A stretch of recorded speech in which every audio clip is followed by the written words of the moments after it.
Kata Abu Dzar Al-Ghifari, qala Rasulullah sallallahu alaihi wasallam, bab pertama. Furija saqfu baiti di Makkah. Dalam mengawali peristiwa Isra ini, tiba kemudian atap rumahku ditembus. Ada tembusan. Fanazala Jibril alaihi salam. Maka tampaklah Jibril alaihi salam. Tiba-tiba fanazala Jibril alaihi salam. Fa faraja bi sadri. Maka langsung Jibril alaihissalam menembus dadaku, jiwaku. Ibabnya Kitabul Iman ya, Kitabul Iman. Lalu apa yang dilakukan? Perhatikan baik-baik. Perhatikan baik-baik. Fa faraja bi sadri. Fa afraghaha bima'i zamzam.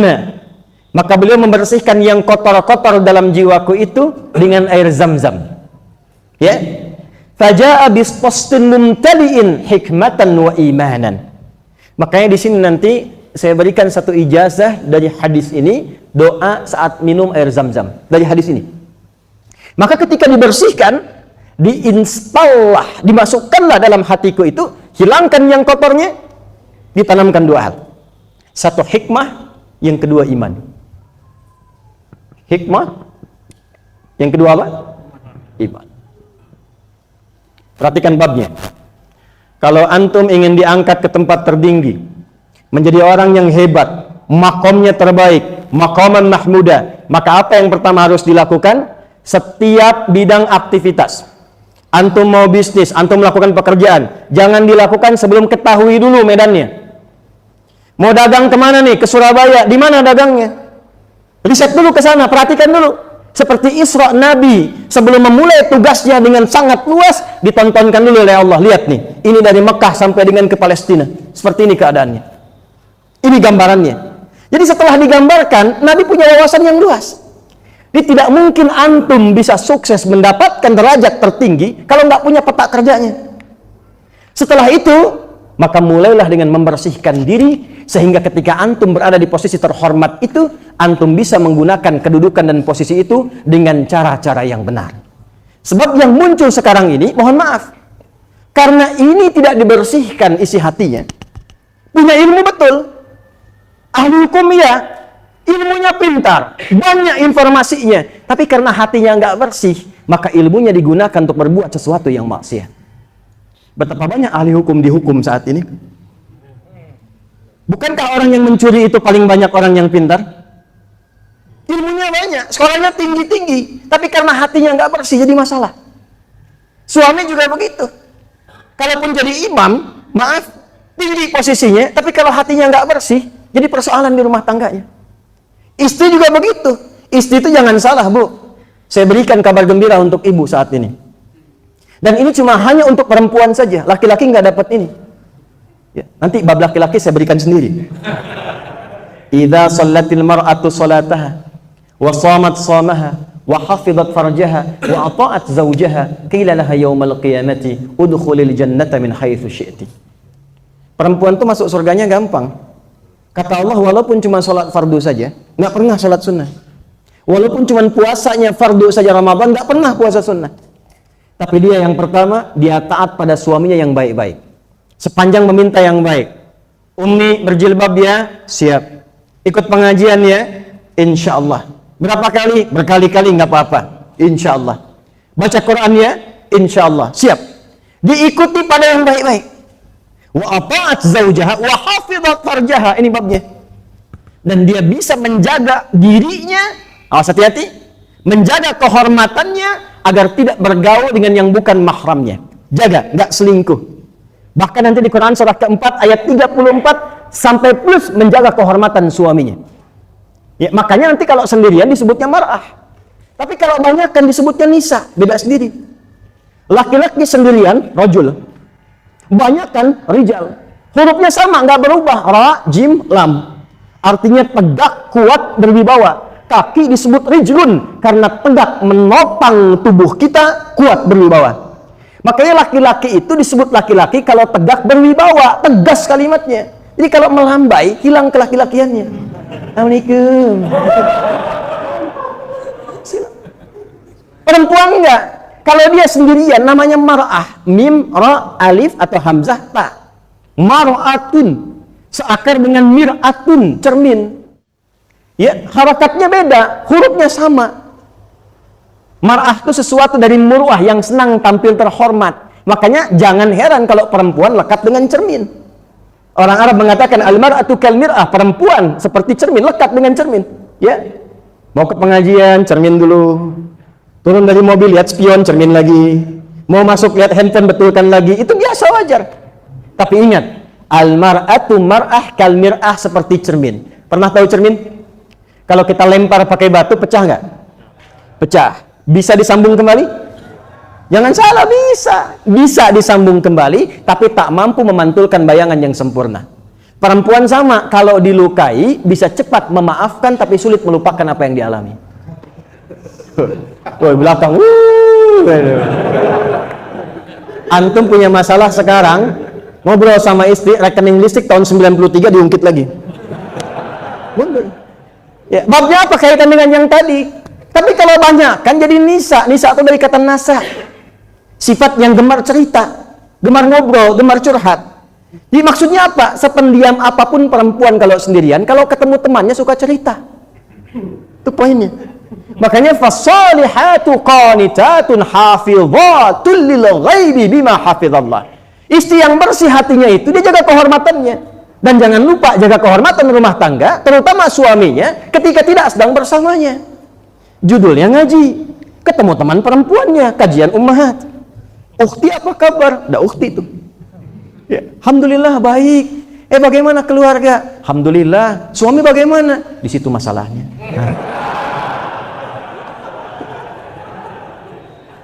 Sekarang nggak pengajian dia bisa bikin status kan? Ya kan? Nggak nyangka ya jadi begini, nyangka tuh. Saya mau kembalikan ke sini. Maksud saya apa? Jika mampu membersihkan diri, itu istri itu punya status terhormat. Perempuan itu terhormat. Kata Allah kalau dia mampu mengerjakan itu lewat Nabi Muhammad SAW, udkhulil jannata min haitsu syi'ti. Diperintahkan di yaumil hisab, sudah nggak usah lama-lama, cepat masuk surga dari pintu mana saja yang kamu inginkan. Dari pintu mana saja yang kamu inginkan. Jadi babnya ada, ditarik ke rumah tangga jadi hebat, ditarik ke pekerjaan jadi hebat, ditarik ke kedudukan jadi hebat. Karena itu tazkiyah, membersihkan diri, itu babnya yang kedua setelah ayat. Quran surah kedua ayat 151. Kama arsalna fikum rasulan minkum yatlu alaikum ayatina wa yuzakkikum. Mustahil jadi orang baik yang terhormat kalau tidak bening hatinya. Makom bisa ditempuh, tapi mahmudah belum tentu. Ya ingat, makom bisa, makom itu tempat terhormat. Tapi apakah mahmudah? Belum tentu. Karena Quran itu mengarahkan bukan cuma pada makom, maqaman mahmudah. Quran surah 17 ayat 79. Asa ayyab'atsaka rabbuka maqaman. 1. 2, hikmah. Agak cepat saya. 2 apa? Hikmah. Hikmah itu punya 2 arti. 1, kumpulan pengetahuan yang luas. Nah, jadi kata Allah, kalau Anda mau terhormat, ya, terangkat pada kedudukan yang tinggi, perbanyak ilmunya. Ini mahasiswa-mahasiswa pelajar-pelajar nih, ya, rata-rata masih muda-muda, masih belajar dekat-dekat kampus-kampus ini. Itu rumusnya jelas dalam hadis. Antum ngaji Isra Mi'raj, jangan cuma datang dengar cerita pulang. Apa prinsipnya? Kalau antum ingin terhormat, prestasi yang paling tinggi, rajinkan belajar. Perbanyak wawasan. Baca yang banyak. Makanya banyak sekali sampai Al-Imam Al-Bukhari menempatkan ilmu setelah kitab iman. Kitab Bad'ul Wahyi, 97 topik, kitab pertama Bad'ul Wahyi, kedua Kitabul Iman, ketiga Kitabul Ilmi. Itu saya keluarkan semua hadisnya, saya jadikan satu kitab namanya Al-Majmu'. Bekal Nabi bagi para penuntut ilmu. Demi Allah saya katakan, tidak ada yang belajar dari petunjuk itu kecuali setidaknya minimal meningkat kecerdasannya 3 kali lipat. Dan itu diatur kapan belajar, waktunya kapan mengulang, ya bagaimana caranya cepat mengingat sesuatu, sulit melupakan. Kan ingatan itu cuma 4 sifat, tapi kalau antum belajar bab ini, antum jadi yang kelima. Sifat pertama itu cepat hafal, lambat lupa. Yang kedua, cepat ingat, cepat hafal, cepat lupa. Yang ketiga, lambat ingat, lambat lupa. Yang keempat agak repot, lambat ingat, cepat lupa. Saya terangkan sekarang udah 1 jam lebih nih. Belum ingat, begitu mau pulang ingat, sampai depan lupa. Tapi yang kelima nggak begitu. Yang kelima itu, Allahu Akbar ya kawan. Yang kelima, cepat ingat, sulit lupa. Jadi mau lupa susah, bukan mau ingat, mau lupa susah. Biasanya kan utang itu ya. Utang. Ini ilmu. Saya pernah ngaji, saya terapkan itu. Dari sejak saya ngaji bab itu, saya terapkan di pengetahuan, sampai sekarang mau lupa susah. Saya ngaji pertama tajwid 97. Kitabnya Hidayatul Mustafid fi Ilmi Tajwid. Saya belum bisa bahasa Arab, tapi sampai sekarang nggak bisa lupa. At-tajwidu lughatan al-ityanu bil jayyid wa istilahan ilmun yu'rafu biha qawm istaqam as-safat wal mududi wa ghairi dhalika katarqiqi wa tafhim wa nahwihima ma ghayatu ilmi at-tajwid ghayatu bulughun nihayati fi itqan lafdh al-Qur'ani alamatu nuqiyyan min halat nabawiyyah as-sahiyyah wa qila ghayatuhu sawnul lisani 'ala al-khata'i fi kitabillah ta'ala. Belajarnya hari Rabu jam 2 siang, ditesnya kemudian jam 4. Sampai sekarang saya riset, saya mohon sama Allah, saya pelajari itu. Karena saya ingin tahu hukum tentang musik, perbandingan-perbandingan, saya pelajari sampai notasi. Sampai sekarang mau lupa susah. C, D, F, G, A, B, C, G, A, B, C, D, F, G, D, F, G, A, B, C, D, A, B, C, D, F, G, A, F, G, A, B, C, D, A, B, C, D, F, G, A, B, F, G, A, B, C, D, A, B, C, D, A, B, C. Apa saya? Ya, tapi saya nggak bisa, main musik nggak bisa. Karena nggak biasa dan chemistry-nya beda dengan Quran. Tapi saya hafal itu. Ya, dibawa kemudian kemana? Ke dalam nazam bisa. Kan dalam ilmu bahasa Arab itu ada yang keempat disebut arud. Nahwu, kemudian saraf, balaghah, cabangnya 3, ma'ani, bayan, badi', kemudian arud. Arud itu 16 rumus lagi. Antum kalau pintar ilmu arud, antum bisa bedakan mana cara baca Quran, mana musik. Nah, arud itu ada lagamnya 16 bahar. Bahar pertama tawil, tawilun lahu dunal bukhuri fadailu fa'ulun mafa'ilun fa'ulun mafa'ilu kifa nabki min dhikra habibin wa manzili bisaqdili wa bainad dakhuli fahawmali.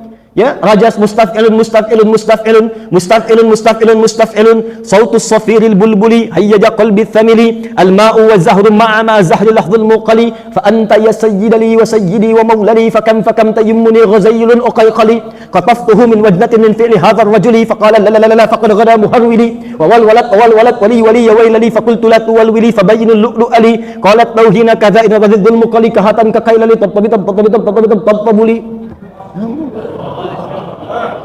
Dulu dipelajari, begitu belajar dari situ kemudian bisa bedakan, karena ada iramanya. Syarat syair itu kan 4. 1 fasahah, 2 uslub, 3 khayal imajinasi, 4 musik, ada iramanya. Makanya ketika mereka bikin madid, ya, mufa'alatun fa'ilatun, pulang dari tabuk kemudian memunculkan syair tala'al badru alaina. Itu sebetulnya salawat tabuk, bukan salawat badar. Badar itu dari namanya Badru, ya, sebetulnya pulang dari Tabuk. Tapi yang saya ingin katakan rumusnya pakai madid. Tala'al badru alaina. 16 irama ini nggak pernah dipakai untuk baca Quran. Gitu. Nggak pernah dipakai. Dulu zaman Nabi, khatam sebagus-bagusnya, sehebat-hebatnya Abdullah bin Mas'ud, nggak pernah baca surat Wadduha misalnya dengan lagam madid. Wadduha wal laili idza saja. Nggak ada. Jangan gitu. Nggak pernah ada. Makanya dari sini kita bisa nyimpulkan hukum. Antum nggak usah aneh-aneh. Jangan lagi baca Quran pakai langgam-langgam yang aneh-aneh. Nanti orang Bandung pakai Fatihahnya, pakai lagamnya Manuk Dadali. Iyyaka na'budu wa iyyaka nasta'in, bubar.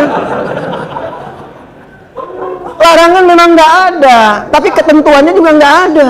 Di belajar ilmu itu kalau kita masuk menggunakan pendekatan ini nyampe. Dulu orang baca Quran itu menemukan sesuatu. Ya. Misal kita ambil misalnya, ada seorang ulama besar, cendekiawan di bidang kimia. Ya, namanya Jabir bin Hayyan. Itu ngaji surat Al-Hadid sampai ayat 25-26. Wa anzalnal hadid, dan demi keagunganku diturunkanlah kemudian besi. Penasaran, dibawa ke lab ya. Dilihat, dikeluarkan sampai keluarlah atomnya besi. Sekarang orang bilang penemu atom John Dalton, padahal yang meriset pertama Jabir bin Hayyan. Dibawa ke ma'malnya, ke labnya, dikeluarkan, ketemulah atomnya. Sampai sekarang atom besi itu kalau kita ngaji kimia. Jadi rumusnya itu Fe, F besar, E kecil, ferrum namanya. Nomor atomnya berapa? 26. Setiap atom ada isotop. Isotopnya itu kan menjaga kestabilan atom. Isotopnya atom besi itu berapa? 55, 56, 57, 59. Yang paling stabil menjaga itu 57. Surah 57 ayat 25 sampai 26. Ketemu. Iya. Dulu orang ngajinya apa? Ngaji baca surat Al-Mulk. Begitu sampai ke ayat 19, dia baca bagaimana burung itu terbang, kepak-katuk sayapnya, ya. Lalu diriset tuh, ketemunya apa? Ibnu Firnas. Prototipe pesawat terbang. Dipasangkan kemudian ya di tangannya, dia coba terbang naik ke atas atap, jatuh lagi, perbaiki lagi sampai terbang berapa jaraknya, kurang agak lama ya, bisa terbang sampai jatuh, sakit, meninggal. Tapi hasil karyanya ditemukan kemudian, khazanahnya orang-orang setelahnya ditemukan, Wright bersaudara, jadilah pesawat dan disempurnakan oleh Profesor Baharudin Yusuf Habibi. Keretakan pesawatnya itu, keretakan sayap pesawatnya. Jadi ngajinya begitu. Dari mana prinsip itu didapatkan hikmah ini? Diatur caranya. Antum gak usah tinggi-tinggi, ngaji Al-Arba'in dulu misalnya. Kan bab keduanya gitu kan, hadis nomor kedua, itu ngambil dari Sahih Muslim. Nomor hadis yang ke-8. An Abi Hafsin wa Radil Khattabi radhiyallahu ta'ala anhu qala, bainama nahnu julusun 'inda Rasulillahi sallallahu alaihi wasallam, idh tala'a 'alaina rajulun shadidu bayad thiyabi, shadidu sawadi sya'ri, la yura 'alaihi atharu safari, wa la ya'rifu minna ahadun. فجلس إلى النبي صلى الله عليه وسلم فأسند ركبتيه إلى ركبتيه ووضع كفيه على فخذيه وقال يا محمد أخبرني عن الإسلام إلى آخر الحديث. Paham? Tidak. Kadang ngajinya langsung ke intinya, iman, Islam, ihsan, dan kapan kiamat. Baca dulu dari depan, cepi. Cepat pikirkan maksudnya itu begitu ya. Cepat pikirkan. Kata Umar, bainama nahnu julusun. Baina pakai kata kerja itu sifatnya santai. Bainama nahnu julusun 'inda Rasulillah. Ketika kami duduk santai dekat dengan Rasulullah. Perhatikan manhaj ilmunya sahabat. Duduk santai pun yang dicari orang pintar yang soleh. Duduk santai pun. Sebab orang pintar itu kalau bercanda nggak akan keluar dari intelektualitasnya. Orang soleh itu kalau bercanda ada manfaatnya. Jangan dikira Nabi nggak pernah bercanda. Ada 150 canda Nabi. 150 hadisnya, canda Nabi kurang lebih. Nabi bertemu kedatangan seorang nenek-nenek, datang kepada Nabi sallallahu alaihi wasallam, kemudian dia berkata, "Ya Rasulullah, aina ana fil jannah?" Dia bertanya, "Ya Rasulullah, di mana saya di surga?" Nabi menjawab, "Ma kunti fil jannah." Enggak ada nenek di surga. Nangis dia pulang. Di jalan ketemu Umar, "Nabi kenapa, Nek?" "Ya, saya datang kepada Rasulullah sallallahu alaihi wasallam. Saya bertanya, aina ana fil jannah? Di mana saya di surga?" Nabi jawab dengan entengnya, "Enggak ada nenek di surga." Umar ketawa, ente lagi ketawa dia. Ya. Saya ini ibadah sampai jadi nenek-nenek, gak bisa ke surga. Gimana? Kata Umar, benar kata Nabi, sadaqan Nabi. Apa gimana? Umar kan jenius. Sampai seorang pemikir dari Mesir namanya Thaha Hussein mengarang kitab namanya Abqariyat Umar. Kata Umar, memang Nabi benar, di surga itu gak akan pernah ada nenek-nenek. Karena balik lagi keadaan muda dan cantiknya. Saking gembiranya nenek itu lompat pulang. Banyak hadis Nabi tentang canda itu. Ya. Jadi itu prinsip pertama. Maaf ya, antum yang sekolah nih, atau antum yang menyekolahkan anaknya. Anda menginginkan mi'raj terhormat di hadapan Allah. Anda menginginkan anak-anak Anda mengangkat derajat Anda di hadapan Allah saat kembali ke akhirat nanti. Tapi Anda sekolahkan di tempat yang tidak mengenal Allah. Coba lihat anak-anak Anda sekolah sekarang. Diajarin sholat nggak di situ? Diajarin baca Quran nggak? Kalau cuma dunia, jangankan antum, yang lain juga bisa. Manfaat iman antum ada di mana? Mana sisi terhormatnya? Coba antum-antum yang masih belajar juga nih, ambil hadis ini. Setelah itu siapkan diri, datang. Ya, ketika mau berangkat, fajalasa ilan Nabi sallallahu alaihi wasallam. Kalau sudah menemukan tempat yang terbaik, guru yang hebat, dosen yang bagus, kampus yang hebat, duduk paling depan. Duduk paling depan. Ya, sehingga apa yang didengar cepat terdengar. Mau ngantuk, ditahan-tahan. Ya, sampai beritanya ke kita, mau bikin status malu depan guru. Ya, semua fokus semuanya, dapat maksimal luar biasa. Dan bahagianya, maaf ya, saya meriset itu, sampai saya beberapa keluar negeri saya perhatikan. Demi Allah saya katakan, nikmat jadi orang Indonesia. Nikmat. Kenapa? Karena Allah menciptakan tempat sekitaran kita, dari alam dan sebagainya, mendukung kita untuk mudah mempelajari apapun. Ini lidah kita nih. Lidah ini kan fungsinya mendukung, selain mengecap rasa, mendukung untuk bicara. Ini orang Indonesia mau belajar bahasa apapun bisa cepat dan sesuai penuturnya. Orang Cina, orang India belajar bahasa Inggris, dipraktekkan selancar apapun orang tahu, ini orang India. Set the money, India. Cina bahasa Arab ketahuan Cina. Orang Indonesia bahasa Arab nggak kelihatan orangnya di telepon. Ya Ahmed, kaif halak? Dia nggak tahu itu orang Batu. Bahasa Inggris kayak orang Inggris. Hey John, where have you been? Dia nggak tahu itu orang Chicago, bukan Chicago. Jadi belajar apapun nyambung. Komastaka, mabuti, komastaka, savavie, bonjour, bahasa Prancis. Ya, watashiwa, Indonesiano, adides, bahasa Jepang. Ya. Kamu naso, baluasi, Bangladesh. Ya. Jadi mau belajar bahasa apapun kita tuh cepat. Dan yang paling luar biasa, ditanamkan kemampuan memahami sesuatu dengan cepat. Jangankan sab depan, kadang-kadang paling belakang aja, nggak pernah nanya, duduk, itu bisa nilainya tinggi. Indonesia tuh. Antum nggak percaya tuh mahasiswa tuh. Ada kan? Saya di Tripoli, kedatangan anak Afrika datang. Ya Syekh Adi wallahi ajaban Indonesia. Syekh Adi wallahi katanya, saya bingung orang Indonesia. Nabi, kenapa kamu? Saya bilang. Itu saya mau ujian, ngapalin 3 bulan. Begitu besok mau ujian, si Fulan, orang Indonesia, minjem catatan saya. Besoknya keluar nilai, saya 7,5, dia 8. Saya bilang, kamu belum tahu sistem SKS. Sistem kebut, kadang-kadang sejam. Tapi itu anugerah. Apalagi kalau antum duduk paling depan. Diambil manhaj Nabi ini, dipahami dengan baik. Ambil majhad tafaqquh Quran surah 9 ayat 122. Masuk dengan keluar mesti beda. Jangan tinggalkan kelas sampai dengan paham. Masuk tuh belum paham, jangan sampai keluar pun belum paham juga. Itulah Mi'raj. Itulah Isra. Datang, kurikulumnya keluarkan, tingkat tertinggi hikmah. Yang kedua, ketika ilmunya sudah luas, bersikaplah bijak. Ya, al-isabatu fil aqwal wal af'al wa wad'u kulli syai'in fi mahallihi. Kesesuaian antara perkataan, perbuatan, dan menempatkan sesuatu tepat pada tempatnya. Bijak. Semakin banyak ilmu, semakin luas wawasan, semakin bijak. Bapak Ibu masih ingat gak? Oleh-oleh terbesar dalam Isra Mi'raj itu apa? Salat kan? Coba perhatikan salat. Salat itu ibadah yang sangat unik. Pokok dan unik. Dan ini nanti yang mengantarkan kepada maqamah mahmudah dari salat. Dan itu suratnya di Al-Isra. Surat Al-Isra, surah 17, ayat 78 sampai 80. Aqimis salata liduluki syamsi ila ghasaqil laili wa Qur'an al-fajr. 5 waktu.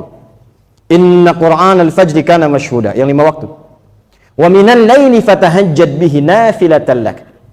Kalau mau tambah tingkatkan kedudukanmu di hadapan Allah, naikkan statusnya, upgrade jadi abdun yang saleh. Karena nanti ada hadis lain, ya, ni'mal abdu Abdullah. Hamba yang paling baik Abdullah abdun, sepanjang dia gemar menunaikan salat malam, kata Nabi. Ya, ma yaqumul lailu. Yang paling menarik, asa ayyab'atsaka rabbuka maqaman mahmuda. Mengantarkan ke sini, maqam mahmuda. Nah, yang paling indah, apa kaitan salat dengan hikmah? Dengan hikmah. Ternyata balik kejawaban dari Allah pada doa Nabi Ibrahim dan Nabi Ismail tadi. Masih ingat gak? Dua nabi tadi minta berapa? Dijawab berapa?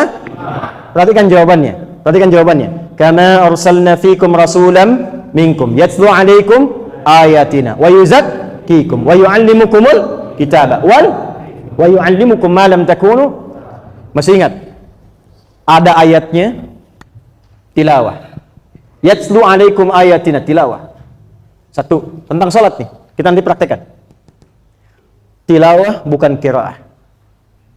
Wahyu pertama turun itu iqra. Dari kata qiraah. Iqra bismi rabbikal ladzi. Iqra itu baca, tidak menuntut pemahaman. Asalnya itu. Antum baca aja, mau paham mau tidak yang penting baca.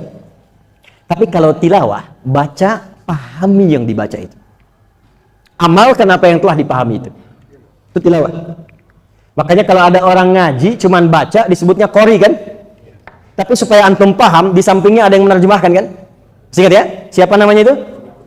Sari tilawah. Supaya kita paham, mengerti maknanya ini. Tapi mungkin yang pertama menerjemahkan dari Malang namanya Busari. Makanya disebut sari tilawah. Kalau edit tilawah, gitu ya. Nah, sari itu sebenarnya nggak ada. Yang ada tuh tilawah saja. Tapi nggak apa-apa, mungkin pertama kali menerjemahkan busa. Makanya sari tilawah. Nah, yang ingin saya katakan, ketika masuk perintah sholat, itu nggak pakai ikra. Pakainya tilawah, kata perintahnya utslu.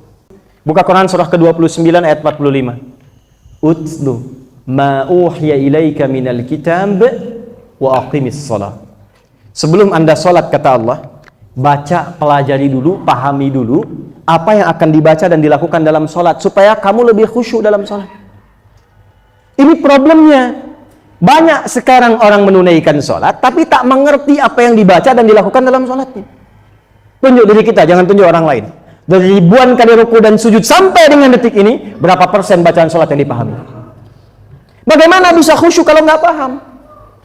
Sementara semua bacaan dan gerakan sholat itu ada maknanya. Makna itu yang disebut dengan hikmah. Jadi kalau kita mengerti bacaan dan gerakannya, dipakai dalam sholat, maka fungsi sholat yang pertama kali hadir itu muncul. Apa itu? Tazkiyah. Wa yuzakkikum. Apa fungsinya? Innas sholata tanha anil fahsya wal munkar. Itulah tazkiyah. Itulah kembali ke hadis tadi, pembersihan diri. Itu sholatnya kalau pakai tilawah, dalilnya dipakai, hadiahnya Isra Mi'raj. Lisannya Allahu Akbar, Allah yang Maha Akbar. Tapi kadang-kadang begitu takbir Allahu Akbar, lisannya Allahu Akbar, tapi perilakunya handphone Akbar. Allahu Akbar, tang ting tung ting tang ting tung tang ting tung. Maaf ya, sedang sholat. Di Mekah kan kadang begitu ya. Ya, Allahu Akbar. Tin. Saya brother, I'm praying. Maaf kawan, saya sedang sholat gitu. Dikalahkan. Allahu Akbar, tapi jemuran Hu Akbar. Update status Hu Akbar. Proyek Hu Akbar. Yang kadang-kadang tega membatalkan sholatnya untuk kepentingan dunia.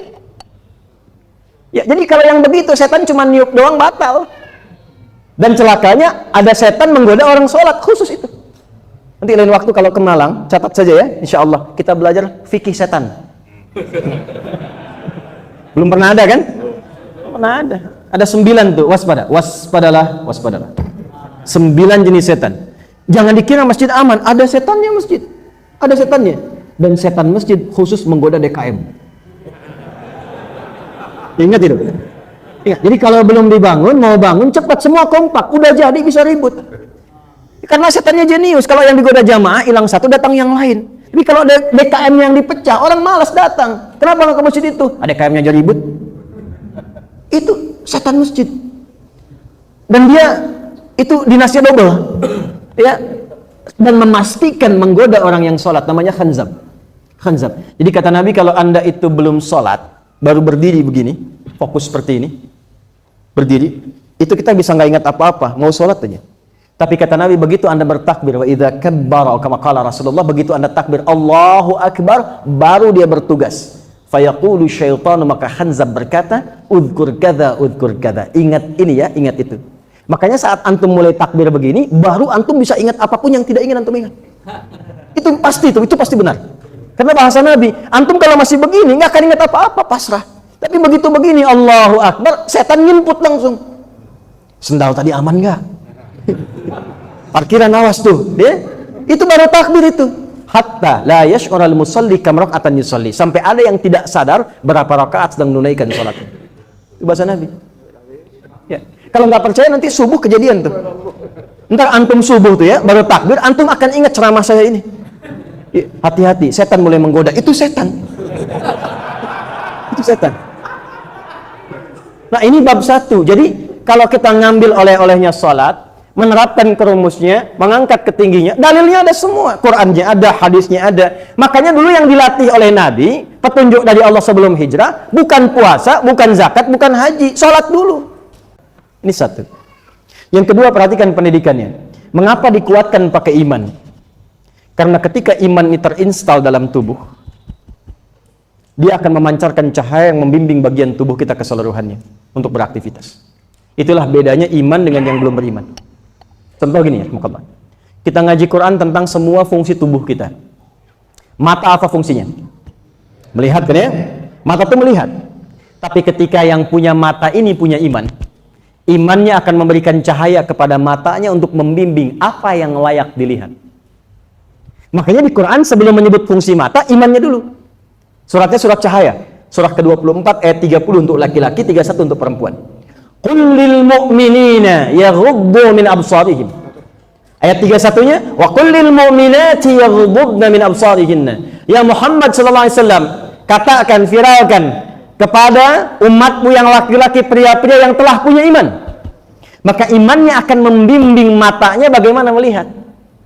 Maka jika kata imannya, ini nggak bagus, palingkan, dia akan palingkan. Maka memalingkan dari pandangan karena iman, itu disebut dengan ghaddul basar namanya. Di ghaddul basar itu bukan nggak boleh lihat. Lihat, tapi nanti kata iman, ini nggak bagus dilihat, palingkan. Nah, bagi orang yang belum punya iman, atau imannya lemah, itu nggak akan ada cahaya itu. Jadi semua bisa dilihat, semua kelihatan terhormat. Yang penting terhormat, dan ditutup juga nggak apa-apa. Ya. Kenapa? Karena nggak ada iman. Nah, buat ngecek ada iman atau enggak itu nanti ada ukurannya. Turunlah Quran surah 8 ayat kedua, lengkap dalilnya. Innamal mu'minuna alladzina idza dzukirallahu wajilat qulubuhum. Sungguh orang beriman itu bisa dicek. Diceknya bagaimana? Jika diperdengarkan nama Allah, ada getaran dalam hatinya, ada jawaban. Ya, kan getaran itu banyak ya. Ada getaran cinta, getaran salah di lalu lintas karena melihat polisi di depan, ya kan? Dia lewat, boom, kena sama polisi, tangkap kan? SIM ada Pak. STNK ada KTP ada Pak. Tahu ada lampu merah? Ada Pak. Kenapa dia langgar? Saya nggak tahu, ada Bapak. Dia bergetar. Tapi ini getaran iman. Jika diperdengarkan nama Allah, ada konfirmasi dalam jiwanya. Kapan diperdengarkan? Mendengar itu fungsi telinga. Bahasa Arab telinga itu udhun, jamaknya adzan. Maka dalam adzan diperdengarkan 5 kali sehari dalam pergantian waktu. Baru bangun diperdengarkan. Supaya ngecek ada iman nggak? Nanti begitu diungkapkan, dibacakan, diperdengarkan, Allahu Akbar, Allahu Akbar, ada getaran. Ya Allah, sudah adzan. Itu. La ilaha illallah. Setan bilang, baru adzan, belum komat. Tapi ada konfirmasi di jiwanya. Itulah iman. Nah, nanti kalau itu sudah aktif, aktifnya bagaimana? Dilatih lewat amal soleh. Amalan paling utamanya sholat. Makanya kalimat iman pertama di Quran pasangannya sholat. Alladzina yu'minuna bil ghaib wa yuqimunas. Nah, sholat itu latihan mengaktifkan iman. Jadi kalau sholat kita benar, imannya keluar. Gitu. Imannya keluar. Jadi begitu imannya keluar, dibimbing semua bagian tubuh. Maka ketika melihat sesuatu, oh ini nggak benar, kata imannya keluar dari sini, ada billboard di luar yang nampak tentang aurat, kata imannya palingkan, dia palingkan. Kata imannya istighfar, astagfirullah. Dan nggak ada yang terlambat. Lisan istighfar, mata nggak berpaling, astagfirullah.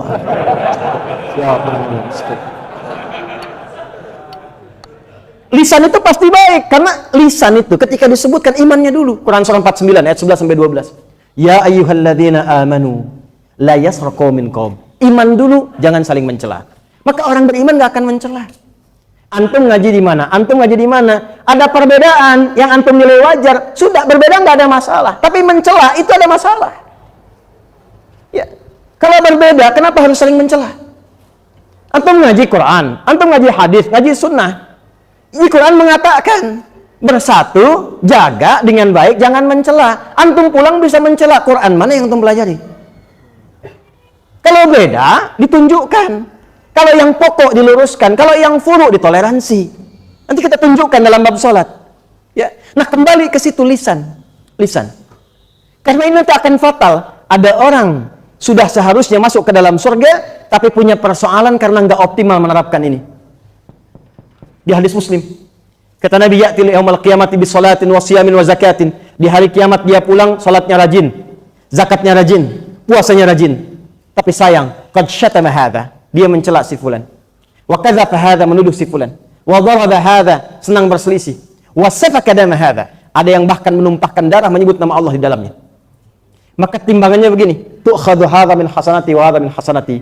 Kalau ada orang salat mencela orang lain, diambil pahala salatnya, diberikan, ditransfer kepada yang dicela itu. Fa in faniyat hasanatu, kalau habis kebaikannya, diambil dosa orang yang dicela itu, ditimpakan kepadanya, fatuliha finnar. Dilemparkan ke neraka dulu, dibersihkan dulu.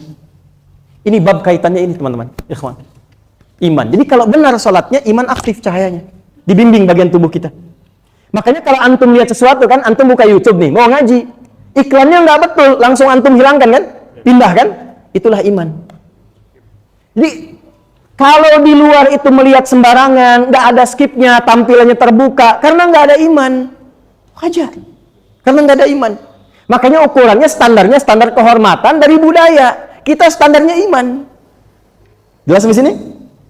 Halo, jelas? Oke. Teruskan. Pelajaran pertama, hikmah dan iman. Jadi sepulang Isra Mi'raj, sepulang kajian, kita tetap punya semangat untuk menggapai posisi tertinggi dan kita mulai semua dengan mendekat kepada Allah. Maaf. Di rumah tangga, pengen rumah tangga samara? Gitu ya? Samara itu kan sakinah, mawaddah dan rahmah. Yang punya sakinah siapa? Yang punya mawaddah? Yang punya rahmah siapa? Yang punya rizki siapa? Antum pengen itu semua, antum jauh dari Allah. Bagaimana mendapatinya? Maka itulah kenapa bab sholat dimulai dari awal. Betapa banyak persoalan yang sebetulnya sangat sederhana menjadi kompleks dan sulit diselesaikan karena selalu meninggikan pengetahuan dan jabatan. Tapi tidak sedikit masalah besar itu hilang karena dihamparkan di atas sajadah dalam menunaikan sholat mendekat kepada Allah. Makanya suratnya surat At-Tolak, tapi isinya tentang takwa. Wa may yattaqillaha yaj'al lahu wa yarzuqhu min haitsu la. Dan amalan pertama takwa itu apa? Salat. Dzalikal kitabu la hudan lil. Siapa muttaqin di situ? Alladzina yu'minuna bil ghaib wa yuqimunas. Satu. Dua. Salat itu satu-satunya amalan dalam Islam yang banyak ikhtilafnya. Banyak ikhtilafnya. Contoh. Mohon izin, mohon maaf. Saya ambil dulu misalnya dari takbir. Takbir itu sudah ikhtilaf. Sudah ada ragam perbedaan. Ada yang di sini sejajar dengan bahu. Ada yang di sini sejajar dengan daun telinga. Kemudian mengucapkan Allahu Akbar, iftitah. Iftitah sudah ikhtilaf. Ada yang Allahu Akbar kabira, ada yang wajjahtu, ada yang Allahumma ba'id. Kemudian Fatihah. Fatihah juga ada riwayatnya. Ada yang Malik Yaumiddin baca panjang, Malik Yaumiddin. Ada yang baca pendek, qaulun warash, Maliki yaumiddin. Ihdinas siratal mustaqim, 3 riwayat ikhtilaf. Ada yang pakai shad, ya hafaz dari Asim, ihdinas siratal mustaqim. Ada yang pakai sin, qaulun warash dari Nafi', ihdinas siratal mustaqim. Ada yang pakai zai, ihdinas siratal mustaqim. Tuh. Ya alaihim, ada yang pakai alaihum, ada yang pakai alaihimu, udah ikhtilaf. Ya. Tapi Masya Allah, apa yang diajarkan dari semuanya ini? Allah ingin mengajarkan, dalam kehidupan itu kadang-kadang, ada yang tidak seragam, ada yang tidak mesti sama. Karena kenyamanan seseorang itu, dari karakternya bisa berbeda-beda. Kalau dipandang oleh Allah semua bisa, maka Allah berikan satu cara, satu bacaan. Contohnya takbir. Semua bisa, satu bacaan. Allahu Akbar, bisa. Makanya nggak ada perbedaan pendapat, nggak ada ikhtilaf. Nggak ada orang sholat Allahur Rahman, Allahul Quddus, ya semua Allahu Akbar. Tapi dalam hal yang diduga hamba-hamba itu memiliki kenyamanan yang berbeda, bahkan mungkin punya kemampuan akibat pengaruh lingkungan yang tidak sama, diberikanlah keragaman-keragaman itu. Contoh misalnya bacaan Al-Fatihah. Dari bacaan kita mulai ngaji, riwayatnya sudah ada 7 yang pokok mutawatir. Ada penafsiran qiraat sab'ah. Ada orang Arab yang nggak bisa baca A, bacanya saja. Sekarang Palestina, Syria, wilayah Irak ke sana itu pakai Kaifa haluk, kaifa halik? Madrasah, ani, anta inti. Mungkin Betawi ke sana nasabnya, deh. Itu antum mau paksa-paksa dari E ke A sampai kiamat kurang 2 hari, susah. Karena pengaruh topografi lingkungannya membentuk dia mengucapkannya jadi E. Ya sama di sini, sepeda. Main ke Medan, sepeda. Ya, barangnya kan sama, cara bacanya beda. Karena pengaruh lingkungan membentuk lidah dia bertutur. Maka turunlah riwayat menggunakan E selain A. Wadduha wallaili idza saja ma wadda'aka rabbuka wa ma qala walal akhiratu khairul laka minal ula wadduha wal laili idza saja ma wadda'aka rabbuka wa ma qala walal akhiratu khairul laka minal ula. Antum bisa senyum ketawa, saya baca di tempat lain wadduha dia ketawa tuh. Tidak biasa ya, sebelum Nabi lahir sudah ada yang begitu tuh. Kuat dia tuh kan, beda kecepatan cahaya dengan suara kan. Hanya paling depan sini ya, lambdanya pas, panjang gelombang bisa dijangkau, frekuensi nyampe gitu. Yang belajar fisika tuh. Balik lagi, ada yang bisa sin, ada yang nggak bisa sod, nggak bisa dipaksa. Saya di Libya dulu, saya diangkat jadi amin khutbah, ketua majlis dewan khatib, jadi bisa menentukan siapa yang mau naik khutbah, siapa yang tidak. Itu satu kali guru kami cerita, itu ada murid saya dua-duanya hafal Quran, cuman ngajinya beda. Yang satu pakai riwayat qalun, pakai sin, satu hafaz pakai sod. Dua-duanya ketemu tuh, karena nggak pernah belajar satu dengan yang lain, merasa dia yang paling benar. Yang sod bilang yang benar pakai sod, ihdinas siratal mustaqim. Yang sin yang benar pakai sin. Datanglah kepada syekhnya, syekhnya bijak sekali. Syekh, mana yang benar di antara kami? Kata syekhnya, ya bunai iqra, kamu baca. Ihdinas siratal mustaqim, pakai sod, hasbuk. Ya bunai anta iqra. Baca satunya lagi, ihdinas siratal mustaqim, pakai sin, hasbuk. Kalian berdua salah, yang benar ihdinas siratal mustaqim. Ya, gurunya ingin mengatakan, boleh jadi ada sebagian orang lisannya sulit mengucapkan sin dan sod, dia pakai zai. Dalam sholat kita dapatkan itu. Nanti ada yang sesuai peristiwa, bismillah misalnya. Bismillah itu kurang lebih 70 hadis. Caranya ada 4 bacanya. Bisa dijaharkan, bismillahirrahmanirrahim. Bisa silent. Ya, bismillahirrahmanirrahim. Nah, kalau silent itu sir, jangan dibunyikan. Ini sudah silent tapi dipepetin ke mic. Bismillahirrahmanirrahim. Nah, itu jahar namanya. Jahar itu kedengaran orang. Kalau silent ya kita aja yang dengar. Di Masjidil Haram tuh karena memang peka mic-nya. Walaupun bilang Bismillahirrahmanirrahim, kadang kedengaran karena peka. Ya, ini kan nggak peka. Bismillahirrahmanirrahim. Itu jahar namanya. Ya. Yang ketiga nggak dibaca sama sekali, langsung Alhamdulillahi Rabbil Alamin. Yang keempat, baca rakaat pertama dengan jahar, selanjutnya tidak dibaca sama sekali. Itu yang pernah dipraktikkan Imam Sudes saat ngimamin Jumatan di sini. Keempat, subuh rakaat pertama dijaharkan Bismillahirrahmanirrahim. Rakaat kedua, Alhamdulillahi Rabbil Alamin. 4 cara. Itu namanya manhaj, at-tariqul wadih. Semua dalil yang ada dari Nabi. Tapi ketika antum praktekkan, kan antum nggak mungkin milih keempat-empatnya. Saya tuh sedang semangat belajar sunnah, pengen yang paling sunnah. Jadi imam di masjid ini, dia praktekkan keempat-empatnya. Bismillahirrahmanirrahim. Nggak dibaca sama sekali. Nah, ketika antum memilih salah satu, itu disebut dengan madhab. Singkatan dari madhaba ilaihi. Apa yang cenderung dipilih, apa yang cenderung diambil, disingkat jadi madhab. Jadi sebetulnya nggak ada hubungan dengan NU dan Muhammadiyah. Ya, belum ada zaman Nabi. Ketika riwayat ini turun, NU belum ada, Muhammadiyah belum ada. Jadi jangan langsung simpulkan Bismillahirrahmanirrahim NU.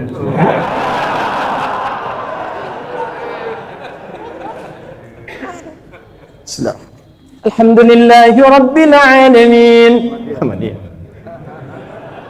Saya 2010 itu tugas di Mekah, nyambut rombongan jemaah haji pertama. Pas Isya, imam saya Sudes, sana kan Hambali, basmalahnya silent. Begitu mulai dibaca, dia silent terus. Alhamdulillahi Rabbil Alamin.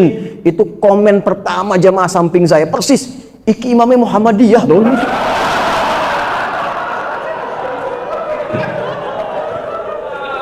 Jadi Muhammadiyah cabang Masjidil Haram.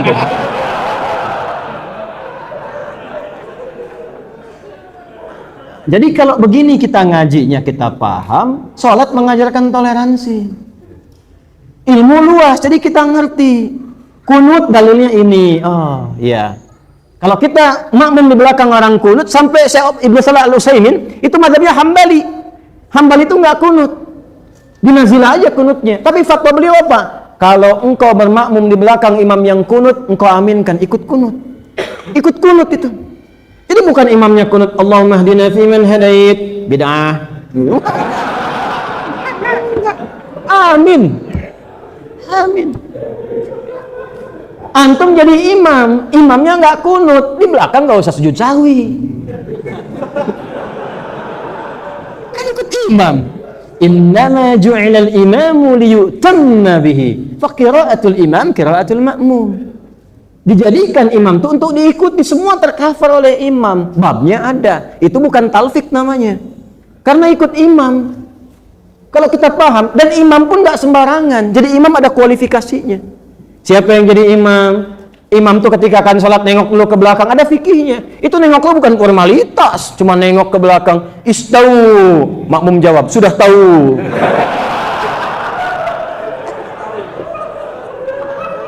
Istau, stakin balik begini, bukan begitu.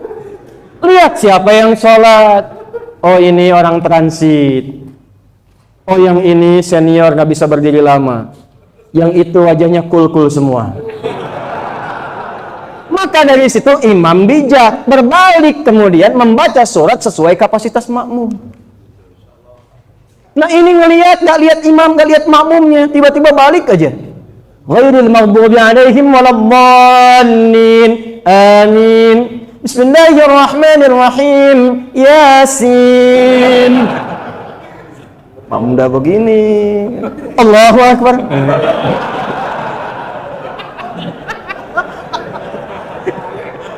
Itu kejadian saya nyata. Saya masuk pertama pesantren 97, masuk pertama kali pesantren. Imamnya kelas 6, tingkat paling tinggi. Jadi begitu tarawih, santri baru datang, imam tingkat tinggi paling akhir kelas 6. Begitu ngimamin waladhdallin amin yasin. Waduh, saya bilang panjang nih. Allahu Akbar. Aduh. Begitu. Imam ikutin imam. Tapi imam juga nggak selamanya benar. Kalau bersih hati imamnya, imam bisa bijak. Coba lihat. Ada yang belum rapat safnya. Itu kan? Kalau hikmah itu ada, hatinya bening, ajakannya gampang. Pak, mohon izin bisa dirapatkan. Itu kan? Wah, terserah saya lah.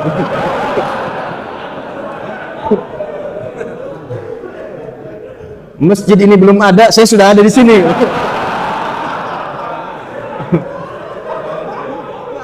Nggak apa-apa yang begitu. Oh, alhamdulillah. Mohon maaf Pak kalau salah. Ya kalau Pak memang pengen renggang begitu, nggak ada rapat-rapatnya. Bapak yang imam, saya yang makmum. Kan imam nggak merapatkan saf. Ya kan? Ya dulu saya datang pertama dari Tripoli ke Jakarta. Itu masuk saya bimbing pesantren. Di situ ada komunitas. Itu mantan pimpinan-pimpinan bos-bos semua tuh. Karena ada syndrome of power, di perusahaannya jadi pimpinan, di masjid pengen jadi imam.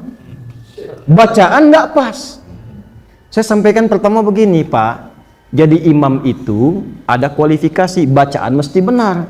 Jawabannya bagus. Justru Ustadz, dengan jadi imam itu bacaan kita bisa dibenarkan, katanya. Wah, ini repot nih. Maka pakai fikih dakwah. Bagus, Pak, bagus. Bagus, boleh, Pak. Saya sepakat Bapak jadi imam. Sambil kita benarkan, sambil jadi imam. Jadi sambil Bapak dibenarkan, Bapak imamnya spesial zuhur dan asar dulu. Nanti saya khususkan santri untuk bimbing Bapak. Ya, bimbing Bapak. Jadi maghrib sama isya subuh biar saya dan santri dulu. Sepakat, Pak? Sepakat. Yang penting nggak menurunkan status dia sebagai imam. Tapi imamnya zuhur dan nggak bunyi. Nggak bunyi. Jadi begitu dia dengar maghribnya bagus, isyanya bagus, bacaannya subuhnya bagus, sudah mulai bagus bacaan, kita tawari, Pak monggo imam. Oh sudah, yang ini saya sudah bagus. Itu masuk. Tapi imam nggak selamanya benar. Dan imam pun kalau benih, hatinya itu bersih, bagus, ini dipakai hikmah Islam Mi'rajnya, ditegur makmum nggak usah marah. Ya. Wa haitsuma kuntum fawallu wujuhakum syatrah wa innahu lal haqqu min rabbi subhanallah. Hah? Wa haitsu ma kuntum fawallu wujuhakum syatrah. Subhanallah. Belakang kan? Dan negurnya tuh halus. Bukan salah ya. Subhanallah. Dikembalikannya kepada Allah. Itulah babnya nanti diterapkan oleh Musa dan Harun kepada Firaun. Firaun tuh Fir'aunnya tuh. Hobi bunuh orang, ngaku Tuhan, ana rabbukumul a'la. Ketika diperintahkan Musa berdakwah, kalimatnya, perhatikan, Quran surah 20 ayat 43 sampai 44. Faqula lahu qawlan layyina la'allahu yatadzakkara aw yakhsha. Katakan padanya dengan lemah lembut, mungkin dengan kelembutan itu dia ingat dan sadar kembali, takut pada Allah, berubah jadi baik. Itu babnya. Tapi kalau diingatkan pun harus jelas, yang mengingatkan mesti jelas. Kalau salah ayat, ingatkan dengan ayat. Sehingga tidak terjadi. Kemarin saya dapat cerita dari Prof. Mukti, ada satu beliau sampaikan. Jadi ada orang baca Al-Baqarah, ya. Begitu sampai kepada kalimat wa min haitsu kharajta fawalli wajhaka syatral masjidil haram, ya, wa innahu lal haqqu mir rabbik. Dia baca ayat lain, yang di belakang taunya baca ayat berbeda. Subhanallah. Diteruskan wa min haitsu kharajta fawalli wajhaka syatral masjidil haram wa innahu lal haqqu mir rabbik. Subhanallah. Dia baca ulang lagi karena dia enggak tahu apa yang dimaksud. Wa min haitsu kharajta fawalli wajhaka syatral masjidil haram. Agak kencang. Wa innahu lal haqqu mir rabbik. Subhanallah. Karena sudah enggak tahu apa yang dilakukan, nengok yang benar apa.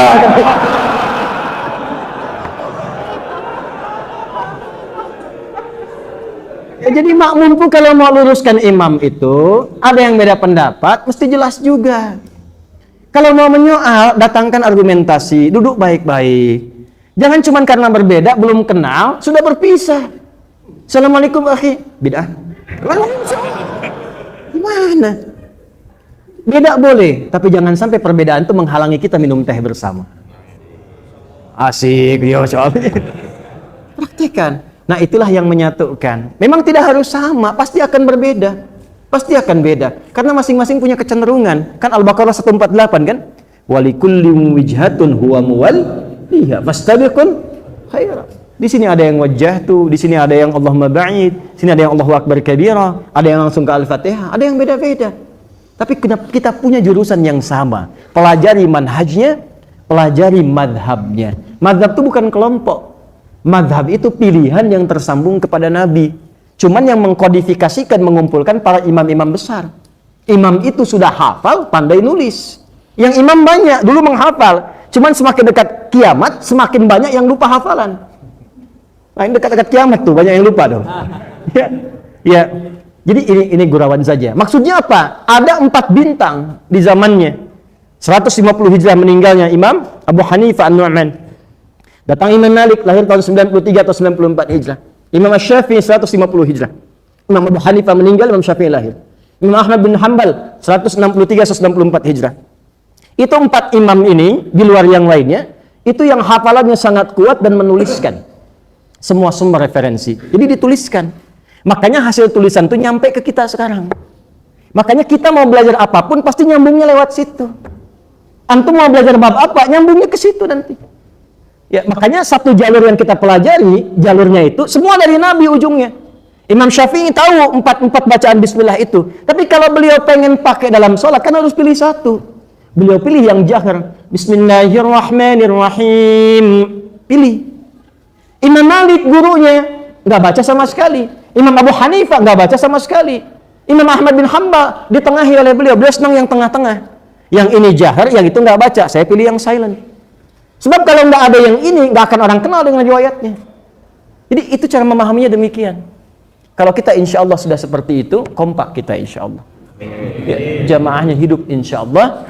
Dan hikmah Isra Mi'rajnya pasca Isra Mi'raj, semangat itu mengantarkan kita pada awal langkah tempat tertinggi dengan hati yang bersih. Maka dari hati yang bersih itulah sofa muncul menuju kepada marwah.